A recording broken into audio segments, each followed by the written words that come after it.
Good morning everyone. आज हम part 2 continue करेंगे। Standard 9th algebra lesson number 5 practice set 5.2 का जो फर्स्ट पार्ट है वो हमने कवर अप कर लिया था। उसमें हमने first to fifth sum solve कर दिए थे। आज हम पार्ट 2 कंटिन्यू करेंगे जिसमें 6 to 10 सम कवर अप कर लेंगे एंड ये पूरा चैप्टर फिनिश हो जाएगा। तो चलिए स्टार्ट करते हैं। The price of 3 chairs and 2 tables is ₹4,500। यहां पर 3 chairs and 2 tables का जो प्राइस है वो दिया हुआ है, बट 1 chair and 1 table का प्राइस नहीं पता है हमें। ठीक है, तो हम क्या करेंगे, हमें अगर 3-4 चीज का प्राइस निकालना होता है, हमें हमेशा एक चीज का प्राइस कितना है वो पता होना जरूरी होता है। ठीक है, फॉर एग्जाम्पल अगर आपने 10 चॉकलेट खरीदा है और आपको पता ही नहीं है कि एक चॉकलेट है कितने का, दुकानदार ने आपसे सीधा बोल दिया कि 200 रुपीज दे दो, तो आप क्या दे दोगे? नहीं, आप हमेशा एक प्रोडक्ट का प्राइस जरूर पूछोगे, जरूर जानना चाहोगे। उसी तरह यहां पर 3 chairs, 5 chairs, 3 tables दिया हुआ है, लेकिन हमें पर टेबल पर चेयर का प्राइस नहीं पता है, तो हम उसको क्या मान के चलेंगे? x मान के चलेंगे। तो चलिए लिखते हैं कि let the price of a chair be ₹x। एक चेयर का जो प्राइस है वो हमने x ले लिया and the price of a table be ₹y। तो एक चेयर का कॉस्ट हमने x मान लिया एंड एक टेबल का कॉस्ट हमने y मान लिया है। तो फ्रॉम फर्स्ट कंडीशन क्या दिया है देखते हैं। फ्रॉम फर्स्ट कंडीशन क्या दिया है कि the price of 3 chairs and 2 tables is ₹4,500। तो देखिए एक चेयर का प्राइस कितना है x एंड एक टेबल का प्राइस कितना है y। ओके, हमें कितना चेयर बोला है? 3 चेयर, तो 3x होगा ना, एंड टेबल कितना है? 2।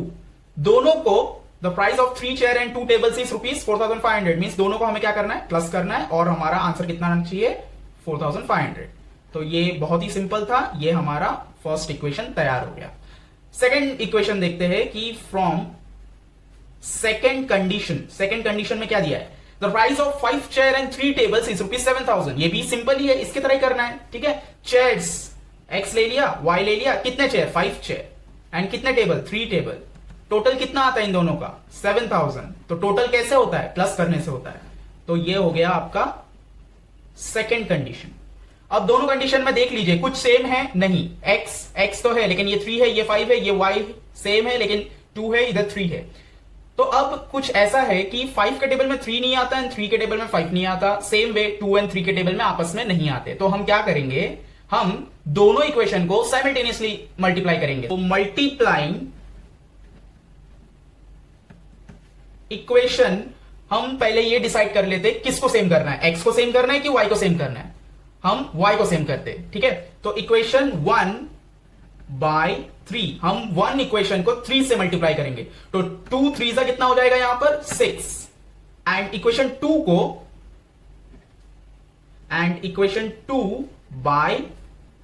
इक्वेशन 2 को 2 से मल्टीप्लाई करेंगे, तो यहां पर भी 3 2 6 हो जाएगा, तो यहां भी 6, यहां भी 6 सेम हो जाएगा। तो चलिए देखते हैं, इक्वेशन 1 को अगर हम 3 से मल्टीप्लाई करें तो 3 3 9x plus 3 2 6y is equals to 3 into 4,500। तो हमारा आंसर आ जाएगा 005 एंड 3 4 12 13,500। तो ये हो गया हमारा थर्ड इक्वेशन, ये इनवैलिड हो गया। ठीक है, इसको चेंज किया ना, इसलिए ये इनवैलिड हो गया। नाउ इसको 2 5 10x plus 2 3 6y is equals to 2 7 14,000। ये हो गया फोर्थ एंड ये इनवैलिड। अब हम यही दो इक्वेशन को देखेंगे।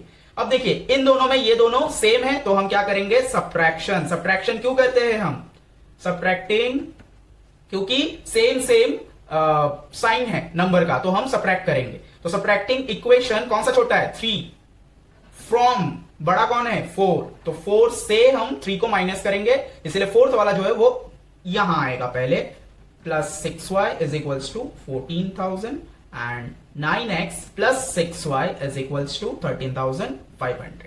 ओके, अब माइनस करना है तो माइनस साइन ले लो, ये माइनस साइन 9 के लिए हो गया, माइनस प्लस माइनस होता है, माइनस प्लस माइनस होता है। अब कंपेयरिंग करना है ऊपर वाले के साथ, क्योंकि नीचे वाले सारे जो साइन है वो नीचे वाले नंबर के लिए अब माने जाएंगे। तो माइनस प्लस माइनस होता है, तो 10 - 9 is 1x minus plus minus होता है तो ये cancel, is equals to minus plus minus होता है तो 14,000 माइनस 13,500 500। ओके, तो x का वैल्यू क्या आया हमें 500। अब y का वैल्यू निकाल लेते, तो substituting x is equals to 500 in equation, कोई भी एक इक्वेशन ले लीजिए, ये वाला लेते हैं 1। देखिए इनवैलिड जो हुआ है वो ये वाले स्टेप के लिए इनवैलिड है, ठीक है। लेकिन आप जब सब्स्टिट्यूट कर रहे हैं तो आप कोई भी इक्वेशन उठा लीजिए, फर्स्ट सेकंड थर्ड फोर्थ, कोई भी इक्वेशन आप उठा सकते हैं जो आपको इजी पड़े। तो इक्वेशन 1 में लेंगे, इक्वेशन 1 में इजी पड़ेगा, तो 3x plus 2y is equals to 4,500। 3 into x का वैल्यू है 500 plus 2y is equals to 4,500। 1500 plus 2y को अकेला रखेंगे एंड 4,500 के साथ ये 1,500 यहां आ जाएगा, तो वो माइनस में आ जाएगा। ये ऐसा क्यों हुआ? क्योंकि ये पूरा एक नंबर है, ये पूरा एक नंबर है, एंड 2 के साथ y वेरिएबल है, इसीलिए वो अकेला रहेगा। एंड जब इसको हम माइनस करेंगे तो हमारे पास आएगा 3,000। ओके, तो 3,000 एंड अब 2 यहां आ जाएगा क्योंकि वो मल्टीप्लाई में, तो यहां आएगा तो वो डिवीजन में आएगा एंड y का वैल्यू आएगा 1500। हमें पूछा गया था, देखिए find the price of 2 chairs and 2 tables. हमें 2 चेयर एंड 2 टेबल्स का प्राइस फाइंड करना है। तो हमें एक चेयर, हमने x क्या माना था, देखिए यहां पर लिखा है ना, x क्या माना था, अ चेयर मतलब एक चेयर का प्राइस x माना था। तो x जो है 500 है, मतलब एक चेयर कितने का है, 500 रुपीज का है। एंड y जो है वो एक टेबल के लिए हम मान के चल रहे थे, तो y का वैल्यू निकला है 1,500, मींस एक टेबल 1,500 का है। तो हमें एक्चुअली में अभी 2 चेयर एंड 2 टेबल का निकालना है। तो therefore price of 2 chair is equals to 2 into x, okay, क्योंकि 2 चेयर और x उसका एक चेयर का प्राइस, तो 2 into 500 is equals to 1,000 and price of 2 tables is equals to 2 into y is equals to 2 into 1,500 is equals to rupees 3,000। अब यहां पर देखिए कैसे लिखा हुआ है कि 3 चेयर एंड 2 टेबल का मिला के प्राइस है, मिला के प्राइस है, तो यहां पर भी हमको मिला के लिखना पड़ेगा। तो इसीलिए final answer, the price of 2 chairs and 2 tables is 1,000 plus 3,000, bracket डालिए, equal to rupees 4,000। Okay, done, first sum completed, I mean second part का first sum completed, but number wise ये 6th सम है। 7th सम में आपको बहुत ज्यादा ध्यान देना है और समझना है चीज को, क्योंकि थोड़ा सा ट्रिकी है। मैं आपको एकदम आसानी से हो सकेगा वैसा समझाने की पूरी कोशिश करूंगा। तो चलिए पढ़ते। The sum of the digit of a 2 digit number is 9। इसका मतलब हमारे पास कोई एक डिजिट है, 2 डिजिट नंबर है, तो 2 डिजिट नंबर चलिए मान के चलते हैं कि 75 ये एक 2 डिजिट नंबर है। 75 एक नंबर है, उसमें 2 डिजिट होता है, तो 7 जो है वो एक डिजिट है एंड 5 जो है वो दूसरा डिजिट है, ठीक है। अब बोला है कि सम करना है ये दोनों डिजिट को और हमारा आंसर क्या आएगा, 9। तो इसका मतलब ऑब्वियसली 7 और 5 को तो प्लस करने से 9 आएगा नहीं। इसका मतलब हमें एक्चुअली पता ही नहीं है कि ये दोनों डिजिट वाला जो नंबर है वो कौन सा है। तो हम क्या करेंगे, हम मान के चलेंगे कि जो डिजिट है, लिख लेते, let the digit at the 10th place be x and at the unit place be y. अब देखिए इसको समझिए अच्छे से कि 75 में जो प्लेस वैल्यू है 5 का वो क्या है, यूनिट, ये तो आपको पता है, एंड 7 का क्या है, टेंस, ठीक है। तो यहां पर क्या किया हमने, let the digit at 10th place be x, तो टेंस के प्लेस में जो नंबर है उसको हम लोग ने x मान लिया है एंड यूनिट प्लेस में जो नंबर है उसको हमने y मान लिया है, ठीक है। इतना आपको समझ गया। ओके, अब आगे बढ़ते हैं कि ये दोनों नंबर को सम करने से क्या मिलेगा, हमें 9 मिलेगा, यानी x प्लस वाई करने से हमें 9 मिलेगा। ओके, तो इसी को हमें यहां पर लिखना है कि from first condition x plus y is equals to 9 first equation हमें मिल गया। सेकेंड इक्वेशन में आते, the number obtain by interchanging the digits exceed the original number by 27।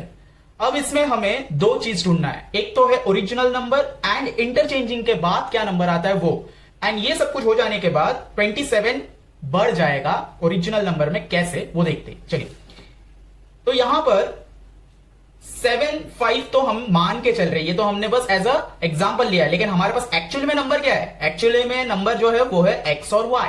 ठीक है, अब x और y कितना है वो नहीं पता है। जैसे 9 जो है वो एक यूनिट नंबर है, मींस एक सिंगल डिजिट नंबर है, और 9 के बाद आता है 10। ठीक है ना, तो 10 मतलब हो गया ये वैल्यू कितना है? 10, जिसमें एक 0 आता है। अब हमारे पास एक्चुअली में जो नंबर है वो क्या है? वो है एक्स वाई। हम एक्स वाई तो नहीं बोल सकते, क्योंकि बीच में अगर हम एक्स वाई लिखेंगे तो बीच में मल्टीप्लाई का साइन माना जाता है, तो हम इसको लिखते हैं एक्स प्लस वाई, जिसमें वाई जो है वो यूनिट में है एंड एक्स जो है वो टेंस में है। अब देखिए, आपको फेस वैल्यू और प्लेस वैल्यू में फर्क पता होगा। फेस वैल्यू क्या होता है? फेस वैल्यू जो दिखता है, आपका जो फेस है वो फेस वैल्यू है। अगर 9 है तो 9 दिखता कैसे है? 9 के जैसा, तो ये फेस वैल्यू है। 9 का जो फेस है वो कैसा दिखता है? इस तरीके से दिखता है। तो फेस वैल्यू क्या है? 9 का 9 ही है, 10 का 10 ही है। आपका जो फेस है वो आपका फेस वैल्यू है। लेकिन प्लेस वैल्यू क्या है? 9 का प्लेस वैल्यू क्या है? यूनिट। ठीक है, 10 का प्लेस वैल्यू क्या है? टेंस। उसी तरह आपका प्लेस वैल्यू क्या है? तो आपका जो एज है वो आपका प्लेस वैल्यू मान लीजिए। ठीक है, तो उसी तरह y का प्लेस वैल्यू क्या है? y का प्लेस वैल्यू y ही रहेगा, लेकिन x का प्लेस वैल्यू क्या माना जाएगा? x का प्लेस वैल्यू माना जाएगा 10x। ठीक है, ये क्यों? क्योंकि इधर देखिए, 75 में अगर मैं उसको एक्सपांड करूं तो 70 प्लस 5 आता है। एक्सपांडेड फॉर्म तो आपको पता होगा, फर्स्ट सेकंड थर्ड स्टैंडर्ड में हमने सीखा है ये सब। तो 5 का जो प्लेस वैल्यू है वो यूनिट में आता है, लेकिन 7 का प्लेस वैल्यू क्या है? 7 का प्लेस वैल्यू 10 है, मीन 70 है। उसी तरह x का प्लेस वैल्यू क्या होगा? 10x होगा। तो ये जो 10x प्लस y है ये एक्चुअली में ओरिजिनल नंबर है हमारा। ठीक है, ओरिजिनल नंबर का मतलब अब हमें अगर x और y का वैल्यू पता चल जाए तो हम पूरा एक नंबर निकाल सकते हैं। आपको एक बार एग्जांपल दे ही देता हूं। x समझ लीजिए हमें 1 मिल गया, तो 10 इंटू 1 प्लस y हमें 2 मिल गया, तो 10 1 10 प्लस 2 इज इक्वल्स टू 12। हम जिस डिजिट के बारे में बात कर रहे हैं यहां पर 2 डिजिट, वो 12 हो सकता है अगर x का वैल्यू 1 आए और y का वैल्यू 2 आए तो। ठीक है, तो देखिए इसको लिखते कैसे है कि the value of the digit x का जो वैल्यू है, x का जो वैल्यू है वो कौन से प्लेस में? टेंस के प्लेस में है ना। At tens place is 10x। ठीक है ना, तो उसको 10x माना जाएगा। ठीक है, उसी तरह the value of the digit y at unit place is, unit place में y का देखिए कितना है? y का तो y ही रहेगा, इसीलिए y। ओके, यहां तक आपको समझ में आया? Therefore the original number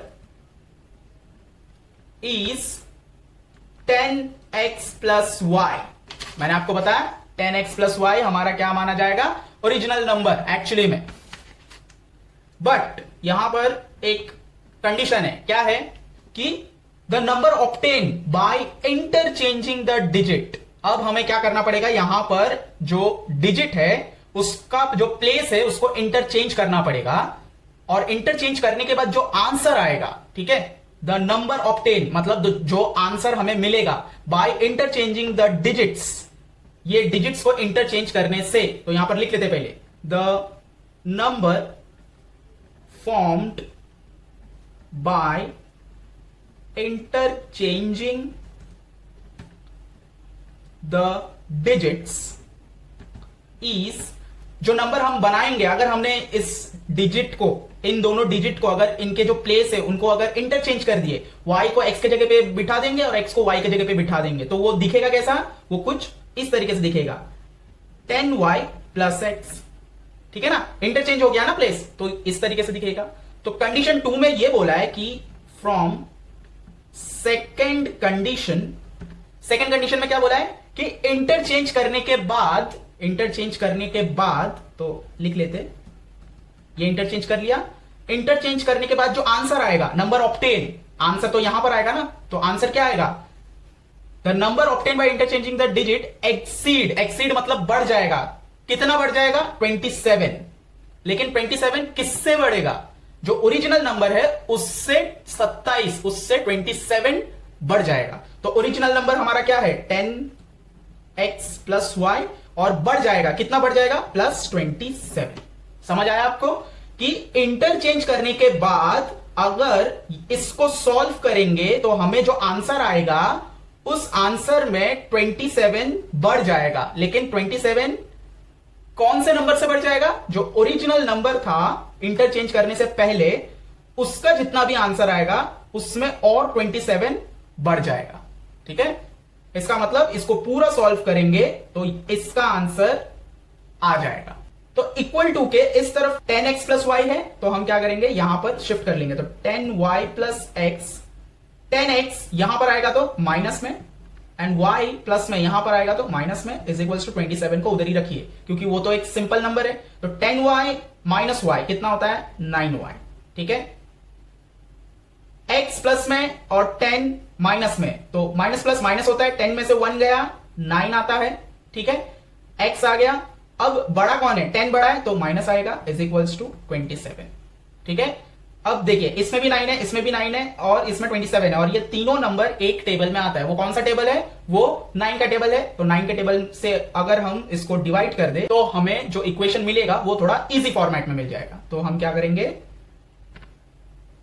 continuation ऊपर है, therefore y - x is equals to 3। ये है हमारा सेकेंड इक्वेशन। और ये हमें कैसे आया, हमने क्या किया, इक्वल टू के बोथ द साइड में 9 से डिवीजन किया। तो हमें यहां पर लिखना पड़ेगा कि dividing both the sides by 9। ठीक है, समझ आ गया। तो अब देखिए फर्स्ट एंड सेकेंड इक्वेशन में हमारे पास ये देखिए, ये वाला ना अल्फाबेटिकल ऑर्डर में नहीं है, तो उसको अल्फाबेटिकल ऑर्डर में कर लीजिए। अल्फाबेटिकल ऑर्डर में क्या आएगा, -x + y is equals to 3। तो ये आएगा आपका सेकेंड इक्वेशन। तो सेकेंड इक्वेशन है हमारा -x + y is equals to 3। तो देखिए अब x माइनस में यहां पर प्लस में, तो 1 - 1 प्लस में हमें मिल चुका है सेम। तो हम कर देंगे एडिंग इक्वेशन 1 एंड 2। तो ऐड कर देते, x + y is equals to 9, -x + y is equals to 3, x cancel, y + y is 2y is equals to 9 + 3 is 12, y is equals to 12/2, y is equals to 6। y का value कितना आया हमको, 6 आया। हमको अभी सिर्फ x फाइंड करना है, तो सब्स्टिट्यूट करते, substituting y is equals to 6 in equation 1 में ले लेते हैं। तो इक्वेशन 1 क्या है, x + y is equals to 9, x + y कितना है, 6 is equals to 9, x is equals to 9, 6 यहां आ जाएगा -6, x इज इक्वल्स टू 3। ठीक है, तो 9 - 6 कितना होता है, 3। तो x भी 3 आ गया हमें। तो अब हम फाइंड करेंगे ओरिजिनल नंबर। तो therefore the original number is, original number का इक्वेशन क्या था, 10x + y। तो यहां ले लेंगे 10x + y, जिसमें 10 × x का वैल्यू कितना आया है 3, प्लस y का वैल्यू कितना है 6। सो 10 3 30 + 6, तो 30 + 6 इज 36। ठीक है, इसका मतलब 6 जो है वो यूनिट प्लेस में है, वो हमारा y है, एंड 3 जो है वो x है। ओके, तो final answer, the original 2-digit number is 36। हमें यही फाइंड करने बोला था ना, फाइंड द 2-digit नंबर। तो हमने फाइंड कर लिया। ओके, 7 सम डन। 8 सम की तरफ चलते हैं। इन ट्रायंगल ABC ट्रायंगल है। ठीक है, ABC आपको थोड़ा अजीब लग रहा होगा क्योंकि A नीचे है, B इधर है, C इधर है, वो क्यों है अभी पता चल जाएगा। The major angle A is equal, angle A का जो मेजर है वो इक्वल है किससे, to the sum of angle B and C. इसका मतलब एंगल बी का जितना भी मेजर होगा, एंगल सी का जितना भी मेजर होगा, इन दोनों को सम करेंगे, मींस प्लस करेंगे, तो जितना भी आंसर आएगा वो ए का आंसर होगा। ठीक है, तो चलिए इसको लिखते हैं। तो हमें क्या नहीं पता है इसमें हमें यह नहीं पता है कि एंगल्स के मेजर कितने हैं। ना ही ए का पता है, ना ही बी का, और ना ही सी का। अब ए का तो बी और सी का मिलने के बाद ही पता चल सकता है, तो हमें एक्चुअली बी और सी को मान के चलना है। तो let angle be x degree, कितना डिग्री का है नहीं पता, एक्स डिग्री मान लिए, and angle c be y degree, और एंगल सी को वाई डिग्री मान के चलेंगे। तो एक्स प्लस वाई करने से जो भी आंसर आएगा वो ए का माना जाएगा। ठीक है ना, सम करने बोला है ना बी और सी को, तो बी और सी को सम करेंगे तो ए आ जाएगा। तो फ्रॉम फर्स्ट कंडीशन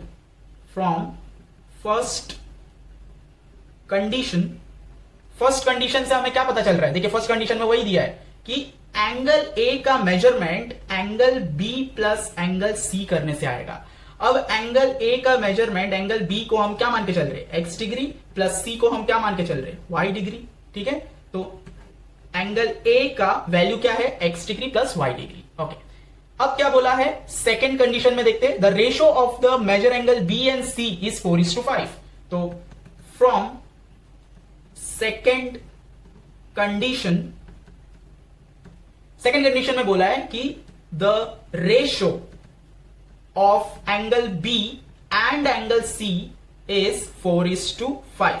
इसका मतलब angle b upon angle c is equals to, angle B को हम क्या मान के चल रहे हैं? एक्स, और सी को क्या मान के चल रहे हैं? वाई। तो पहले अपॉन फॉर्म में हमने देख लिया। अब इनका रेशियो क्या है? 4:5। तो इसका मतलब x upon y is equals to 4/5। ठीक है, अब इसको क्या करना है? Cross multiply. तो 5 इंटू एक्स हो जाएगा, तो 5x 5 जाएगा, x के साथ मल्टीप्लाई होकर 5x बन जाएगा, इज इक्वल्स टू y जाएगा, 4 के साथ मल्टीप्लाई होगा और वो 4y बन जाएगा। अब इसी को हम इक्वेशन में कन्वर्ट कर लेंगे, 5x 4y को इधर लाएंगे तो वो क्या हो जाएगा? -4y इज इक्वल्स टू, कुछ नहीं है तो उसको 0 मान लेंगे। तो ये तैयार हो गया हमारा फर्स्ट इक्वेशन। ठीक है, अब क्या बोला है? Find the measure of the angles of the triangle. तो हमें पूरे ट्रायंगल के तीनों एंगल्स निकालने हैं।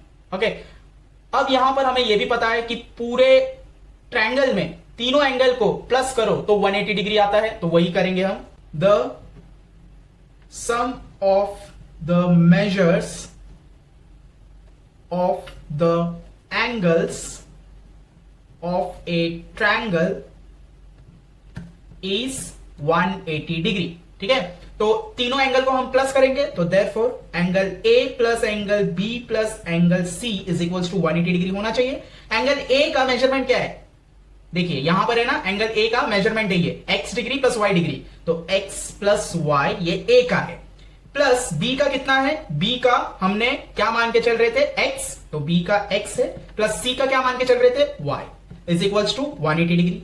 ब्रैकेट को ओपन कर लेंगे तो x plus y plus x plus y, कुछ भी चेंज नहीं होगा, सिर्फ ब्रैकेट निकल जाएगा, is equals to 180 degree. Okay, इसका कंटिन्यूएशन ऊपर है, x plus x is 2x plus 2y is equals to 180 degree. ये हो गया हमारा सेकेंड इक्वेशन। अब देखिए सेकेंड और फर्स्ट इक्वेशन में कुछ सेम है नहीं, ठीक है ना, तो x और x को सेम कर नहीं सकते, y एंड y को सेम कर सकते। यहां पर 4 है, इसको भी 4 कर सकते, तो क्या करेंगे? मल्टीप्लाइंग इक्वेशन 2 बाय 2 कर देंगे, तो 2 2 जा 4, एक प्लस में एक माइनस में, तो वो आसान हो जाएगा। ओके, तो इसको करते हैं, तो 2 से अगर मल्टीप्लाई करेंगे तो 4x plus 4y is equals to 2 into 180 360। ये हो गया थर्ड इक्वेशन हमारा, और ये हो जाएगा इनवैलिड। अब देखिए एक प्लस में एक माइनस में, तो हमें क्या करना है? Adding equation 1 and 3। तो जब हम ऐड करेंगे तो 5x minus 4y is equals to 0 and 4x plus 4y is equals to 360। तो 4y कैंसिल कर दीजिए पहले, उसके बाद ये दोनों प्लस हो जाएंगे, तो आएगा 9x is equals to 360। x को अकेला छोड़ेंगे, 360 के नीचे 9 आएगा एंड x का वैल्यू आ जाएगा 40 डिग्री। ओके, अब सब्स्टिट्यूट करके y का वैल्यू निकाल लेते हैं। Substituting x is equals to 40 in equation, कौन से इक्वेशन में ले, ये वाले में ले लेते, इन इक्वेशन 2। तो 2x plus 2y is equals to 180, जिसमें 2 इंटू 40 हो जाएगा क्योंकि x का वैल्यू 40 है, प्लस 2y जैसा है वैसे ही रहेगा, and 180, 2 into 40 is 80 plus 2y is equals to 180, 2y जैसा है वैसा ही रखिए, 80 को यहां लीजिए तो 180 माइनस 80 हो जाएगा, 80 प्लस में है ना, तो 2y is equals to 100 and y is equals to 2 यहां डिवीजन में आ जाएगा, तो y का जो वैल्यू आया कितना आया 50। तो x और y का वैल्यू मिल चुका है हमें अब क्या करना है, हर एक एंगल का वैल्यू निकाल के बताना है। तो पहले मेजर एंगल a का निकालते, तो a का इक्वेशन क्या है, x प्लस वाई, तो x plus y degree, x degree y degree है, तो x का वैल्यू कितना है 40 प्लस y का वैल्यू कितना है 50, देयरफॉर मेजर एंगल a कितना आया 90 डिग्री, इसका मतलब ये 90 डिग्री है।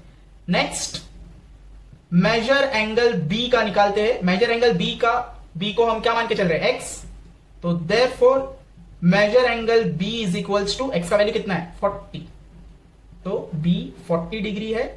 And last measure angle c को हम y मान के चल रहे, तो therefore measure angle c is equals to y का वैल्यू कितना है 50, तो c इज 50 डिग्री। ओके, तो तीनों एंगल का मेजर हमने निकाल लिया है। अब देखिए यहां पर क्या बोला था कि b और c का जितना भी वैल्यू आएगा, हम x मान के चल रहे थे ना, x एंड y, तो जितना भी मेजर आएगा दोनों को अगर प्लस करेंगे तो a का वैल्यू निकलेगा। तो देखिए 40 और 50 b और c का वैल्यू है, दोनों को अगर प्लस करेंगे तो a का वैल्यू निकल रहा है कि नहीं 90, ठीक है।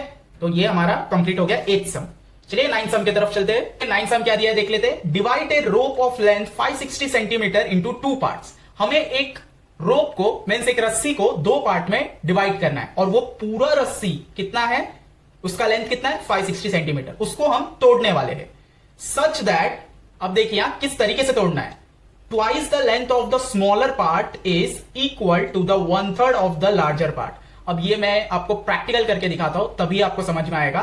पहले सेंटेंस लिख लेते हैं, उसके बाद प्रैक्टिकली देखते हैं कि हमें क्या पता नहीं है। देखिए 560 सेंटीमीटर पूरा रोप है, इतना पता है, लेकिन 2 टुकड़ा करने के बाद जो एक स्मॉलर पार्ट निकलेगा, यहां पर बोल दिया है ना स्मॉलर पार्ट और लार्जर पार्ट, तो स्मॉलर पार्ट और लार्जर पार्ट का एक्चुअल कितना लेंथ होगा वो पता है क्या हमें, वो नहीं पता है, तो उसको हम x एंड y मान लेते। तो let the length of the smaller part be x centimetre and of the larger part be y centimetre, ठीक है ना। तो स्मॉलर पार्ट को हम लोग ने x सेंटीमीटर मान के चल रहे हैं एंड लार्जर पार्ट को हम y सेंटीमीटर मान के चलेंगे, ठीक है। तो फ्रॉम फर्स्ट कंडीशन में क्या दिया है कि 2 पार्ट में उसको तोड़ेंगे तो भी उसका जो लेंथ रहेगा टोटल वो 560 रहेगा। इसका मतलब पहले जो रस्सी है पूरा वो 560 का ही है, उसको 2 पार्ट में बांटना है। तो कुछ ऐसा ही होगा ना कि x प्लस वाई, अगर उसको तोड़ देंगे तो एक पार्ट x माना जाएगा, एक पार्ट y माना जाएगा। यहां पर हम मान के चल रहे हैं ना x पार्ट स्मॉलर वाला होगा, y पार्ट लार्जर वाला होगा, और दोनों का मेजरमेंट अगर हम मिला लेंगे तो 560 आना चाहिए। तो ये है हमारा फर्स्ट कंडीशन का फर्स्ट इक्वेशन। अब आते हैं हम कंडीशन में जो दिया है उसको लिखेंगे। क्या दिया है, twice the length of the smaller part, तो लिखेंगे twice the length of the smaller part. क्या करना है, स्मॉलर पार्ट को ट्वाइस करना है। स्मॉलर पार्ट को हम क्या मान के चल रहे हैं x, तो लिख लेते हैं पहले x, ठीक है, सेंटीमीटर। इसको हमें ट्वाइस करना है, ट्वाइस मतलब इंटू 2 हो गया ना ट्वाइस, ठीक है। Next is equal to the 1/3 of the larger part, ठीक है ना। तो 1/3 of the larger part, equal को हम बाद में देख लेंगे। तो लार्जर पार्ट जो है वो 1/3 है। लार्जर पार्ट को हम क्या मान के चल रहे हैं, y सेंटीमीटर। 1/3, थर्ड जो है वो सेम रहता है क्योंकि डिनोमिनेटर है। लार्जर पार्ट को एक्चुअली क्या मान के चल रहे हैं हम, y, तो y/3, ठीक है ना। तो y/3 सेंटीमीटर, ये हमने लिख लिया। ओके, तो second condition, from second condition से हमें क्या पता चला, देखिए twice the length of smaller part, twice the length of smaller part, तो इसको लिख लेते, इज इक्वल टू, ये हो गया equal to, and 1/3 of the larger part, 1/3 of the larger part को y/3 मान लो। अब समझ में आया आपको कि twice the length of smaller part is equal to the 1/3 of the larger part, twice, ठीक है, smaller part and 1/3 of the larger part, larger part का थर्ड, 1/3 पार्ट, ठीक है ना। तो इसको हम अब सॉल्व कर लेते, 3 जो है वो इधर आ जाएगा, तो देयरफॉर 3 जाएगा 2x के साथ मल्टीप्लाई हो जाएगा, तो 2x into 3 is equals to y, तो 2x into 3 is 6x is equals to y, ठीक है। अब इसको इक्वेशन में कन्वर्ट कर लेते, 6x minus y is equals to, y को हमने इधर ले लिया तो माइनस में आ गया, इज इक्वल्स टू, यहां पर कुछ नहीं है मतलब हम 0 ले लेंगे, तो ये हो गया हमारा सेकेंड इक्वेशन, ठीक है। अब इसके आगे हम ये दोनों को क्या करेंगे, देखिए y प्लस में y माइनस में, तो दोनों सेम है और दोनों का जो साइन है वो डिफरेंट है, तो हम ऐड कर सकते हैं, तो एडिंग इक्वेशन 1 एंड 2, तो एडिंग तो हम करेंगे, अब जरा इसको हम एक बार प्रैक्टिकली देख लेते हैं। तो प्रैक्टिकली देखने के लिए मैंने रोप लाया है, अब व्हाइट बैकग्राउंड पे दिखेगा नहीं, मैं आपको रेड बैकग्राउंड पे दिखाता हूं। देखिए क्या बोला है, 560 सेंटीमीटर का रोप है, तो ये समझ लीजिए ये एक टुकड़ा है और ये पूरा जो होगा, आपको पूरा दिख रहा नहीं होगा, लेकिन ये पूरा जो है 560 है, मैं आपको इस तरीके से दिखाता हूं, ठीक है। तो जितना भी आपको दिख रहा होगा, ये जो पूरा लेंथ है ये कितना है, 560 सेंटीमीटर का है, सपोज मान के चलिए। अब हमको बोला था कि इसको 2 पार्ट में डिवाइड कीजिए, तो ये हमने कर दिया इसका 2 पार्ट, ठीक है। एक है स्मॉलर पार्ट और एक है लार्जर पार्ट, समझ में आ रहा है आपको, ओके। तो स्मॉलर पार्ट और लार्जर पार्ट हमको मिल गया। अब देखिए कंडीशन में क्या बोला है, इसको हम, ये स्मॉलर पार्ट था, इसको हम x मान के चल रहे थे और इसको हम y मान के चल रहे। क्यों, क्योंकि देखिए जब ये पूरा साथ में था 560 सेंटीमीटर था, लेकिन अब जबकि इसको मैंने तोड़ दिया है, तो अब कितने कितने सेंटीमीटर में वो आया है वो पता है क्या, हमें नहीं पता है, इसीलिए हम इसको x मान के चल रहे, इसको y मान के चल रहे। अब कंडीशन के हिसाब से क्या था कि स्मॉलर पार्ट को ट्वाइस कीजिए, लिखा है ना, twice the length of the smaller part, इस स्मॉलर पार्ट को ट्वाइस कीजिए। तो देखिए ट्वाइस का मतलब क्या होता है, ट्वाइस का मतलब डबल, तो ये जितना भी है इसका डबल करना है, तो ये है मेरे पास डबल। देखिए अब इसका तो मैं डबल कर नहीं सकता, एक नया लिया है मैंने, इसका डबल है वो, तो देखिए ये, ठीक है, इतना, एंड यहां पर आपको ब्लू मार्क दिख रहा होगा, एंड अगर मैं यहां से भी इसको लगा दूं तो ये देखिए पूरा डबल है, तो इसको अब हम हटा लेते हैं क्योंकि इसको हमने क्या कर दिया, ट्वाइस कर दिया है, तो ये है ट्वाइस, ठीक है, twice the smaller part. Twice the smaller part जो है ये क्या है, इक्वल है, किसके साथ इक्वल है, लार्जर पार्ट जो है ना, लार्जर पार्ट के 1/3 से इक्वल है। 1/3 अब क्या होता है, 1/3 का मतलब ये जितना भी बड़ा है हमें इसको 3 इक्वल पार्ट्स में डिवाइड करना होगा। इसका मतलब देखिए डिनोमिनेटर में कितना है, 3 है ना, तो 3 का मतलब हमें ये लार्जर पार्ट को 3 इक्वल पार्ट में बांटना होगा। तो 3 इक्वल पार्ट के लिए देखिए मैंने मार्किंग करके रखा है, ये एक मार्किंग है, ये एक मार्किंग है, ठीक है। अब क्या बोला था कि स्मॉलर पार्ट को जो आपने ट्वाइस किया है ये इक्वल होगा, किसके साथ इक्वल होगा, इस बड़े वाले के एक पार्ट से इक्वल होगा, ठीक है ना। एक पार्ट मतलब 1/3, 3 पार्ट है ना इसमें, 1 पार्ट, 2 पार्ट एंड ये है 3rd पार्ट, तो 1/3 से ये वाला इक्वल होगा, तो ये है इसका एक पार्ट, तो इसको हम 1/3 बोलेंगे क्योंकि इसके टोटल 3 पार्ट है, तो एक पार्ट को हम 1/3 बोलते हैं। तो 1/3 से जो स्मॉलर पार्ट को ट्वाइस किया था वो इक्वल होगा। तो देखिए मैं अगर इसको इसके सामने रख दूं तो ये इसके साथ कैसा है, इक्वल है, ठीक है।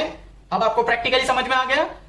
अब इक्वेशन तो मिल चुका है हमें एक्चुअली फाइंड क्या करने बोला है इसमें कि then find the length of the larger part, तो हमें सिर्फ क्या करना है, लार्जर पार्ट का फाइंड करना है लेंथ, ठीक है। स्मॉलर पार्ट का जिसको हमने ट्वाइस किया है उसका निकालने के लिए नहीं बोला है, तो इसका हम नहीं निकालेंगे, हम सिर्फ लार्जर पार्ट का निकालने वाले।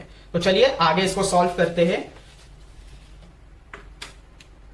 तो एडिंग करने वाले थे हम, तो ऐड कर लेते x plus y is equals to 560 and 6x minus y is equals to 0। तो y y cancel, 7x is equals to 560, x को अकेला छोड़िए, 560 अपॉन 7, x का वैल्यू आएगा 7 के टेबल में 56 कब आता है, 8 जा 0, तो x कितना आया 80। अब y का वैल्यू निकालना है, substituting x is equals to 80 in equation 1 में ले लेते हैं, तो x plus y is equals to 560, x का वैल्यू है 80 plus y is equals to 560, y को अकेला छोड़िए, 560, 80 को यहां लीजिए तो वो माइनस में आ जाएगा, and y is equals to 480। So हमारा जो y का वैल्यू आया वो 480 आया। अब हम y को क्या मान रहे थे, लार्जर पार्ट मान रहे थे, हमें फाइंड क्या करना था, find the length of the larger part, तो मिल चुका है हमें, तो हम फाइनल आंसर में लिखेंगे therefore the length of the larger part of the rope is 480 centimetre. तो ये हो गया हमारा 9 सम कंप्लीट। अब चलते हैं 10 सम की तरफ, जो इस एक्सरसाइज का, इस प्रैक्टिस सेट का लास्ट सम। चलिए लास्ट सम देखते हैं। In a competitive examination there were 60 questions, the correct answer would carry 2 marks and for incorrect answer 1 marks would be deducted. So इसका मतलब है कि एक एग्जामिनेशन हुआ, एक एग्जामिनेशन हुआ है जिसमें 60 टोटल क्वेश्चंस थे एंड हर करेक्ट आंसर के लिए 2 मार्क्स मिलेगा आपको, एंड अगर आपका आंसर रॉन्ग हुआ इनकरेक्ट के लिए 1 मार्क डिडक्ट मींस माइनस हो जाएगा। एग्जांपल के तौर पर मैं आपको बताता हूं कैसे यह होता है।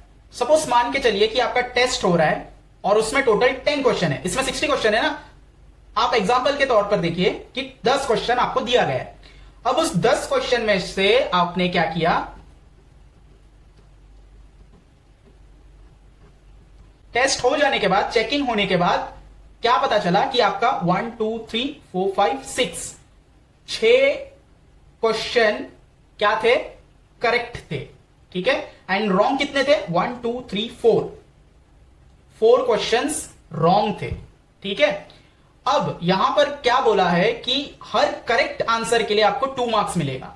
अब देखिए यूजुअली जो आपका टेस्ट होता है वो कैसा होता है, ये अगर 10 क्वेश्चन है, अगर हर एक क्वेश्चन 1-1 मार्क का है, यानी आपको इस टेस्ट में कितना मिला है, 10 में से आपका राइट आंसर कितना है, 6 है, तो 10 में से आपको 6 मिला है। बट यहां पर इसमें थोड़ा सा चेंज है कि हर राइट आंसर के लिए आपको 2 मार्क्स मिलेगा। तो ये राइट आंसर के लिए आपको 2 marks 2 marks 2 2 2 and 2, and her wrong answer के लिए आपका 1 मार्क्स माइनस हो जाएगा, -1 -1 -1। समझ आ रहा है आपको।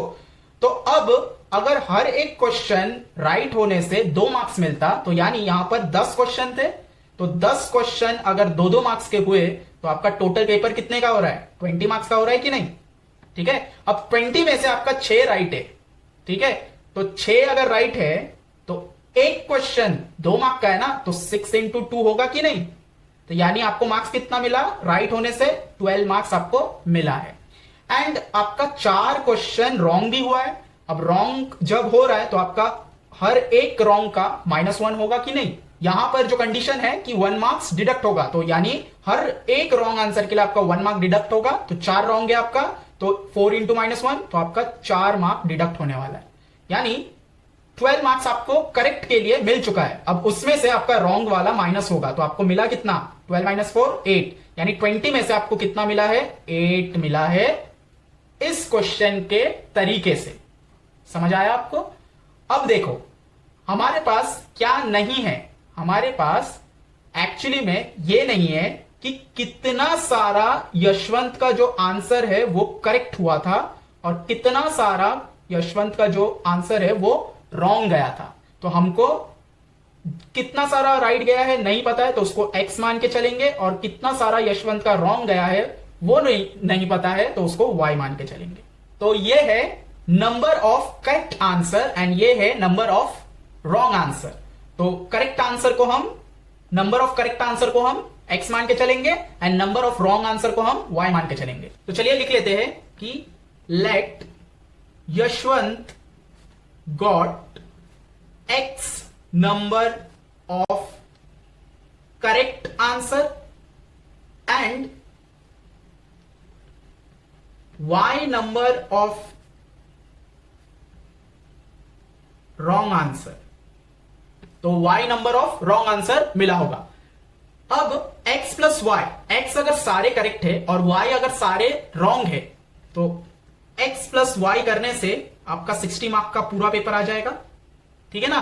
तो सारे करेक्ट आंसर सारे रॉन्ग आंसर को अगर हम मिला ले तो 60 मार्क का पेपर पूरा हो रहा है कि नहीं। तो ये है हमारा फर्स्ट कंडीशन से फर्स्ट इक्वेशन। अब आते हैं कि for each correct answer, her correct answer के लिए कितना मार्क्स मिल रहा था यशवंत को? He got 2 marks. Her correct answer के लिए 2 मार्क्स मिल रहा था, therefore he got 2x। 2x मतलब 2 मार्क्स मिलेगा और जितने भी उसके क्वेश्चंस राइट होंगे उतने सारे क्वेश्चंस के 2-2 मार्क मिलेंगे। तो 2x का मतलब हो गया 2 इंटू एक्स का मतलब हो गया 2x marks. For suppose x अगर 5 आया तो 2 इंटू 5 10 हो जाएगा, तो यहां पर आता है 10 marks. Same way for each wrong answer he got -1 mark, और हर रॉन्ग आंसर के लिए उसका 1 मार्क क्या होगा? माइनस होता जाएगा। तो therefore he got -1 into y, क्योंकि रॉन्ग आंसर को हम y मान के चल रहे हैं ना, तो -1 इंटू वाई। तो -1 इंटू वाई का मतलब जितने भी आंसर उसके रॉन्ग होंगे उतने सारे आंसर के 1-1 मार्क माइनस होता जाएगा। तो -1 into y is -y marks.